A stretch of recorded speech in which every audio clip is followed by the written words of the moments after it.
ധനമന്ത്രി പറഞ്ഞത് പച്ചക്കള്ളമെന്ന് പ്രതിപക്ഷ നേതാവ് വി ഡി സതീശൻ. കേന്ദ്രത്തിൽ നിന്ന് 4000 കോടി രൂപ ലഭിച്ചിരുന്നു. ട്രഷറി ഓവർ ഡ്രാഫ്റ്റ് 3800 കോടി രൂപയായിരുന്നു. ശമ്പള പ്രതിസന്ധിയിൽ ഒരു സാങ്കേതിക പ്രശ്നവുമില്ലെന്നും ദുർഭരണത്തിന്റെ ബാക്കി പത്രമാണ് ഖജനാവ് കാലിയാവാൻ കാരണമെന്നും സതീശൻ വിമർശിച്ചു.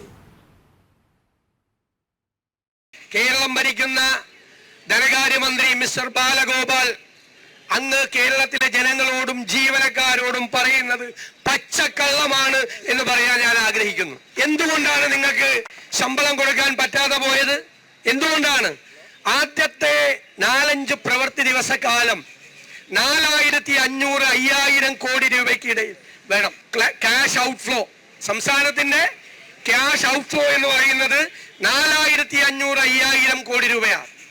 ഫെബ്രുവരി 29-ാം തീയതി നിങ്ങൾക്ക് കേന്ദ്രത്തിൽ നിന്ന് 4000 കോടി രൂപ കിട്ടി.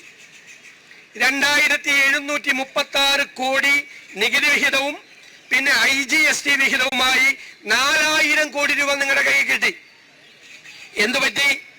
അതിനു മുമ്പുള്ള ട്രഷറിയുടെ ഓവർ ഡ്രാഫ്റ്റ് എത്രയാ? 3800 കോടി. അപ്പൊ 4000 കോടി ഫെബ്രുവരി 29-ന് കയ്യിൽ കിട്ടിയപ്പോൾ 3800 കോടി രൂപ ഓവർ ഡ്രാഫ്റ്റ് ആണ്.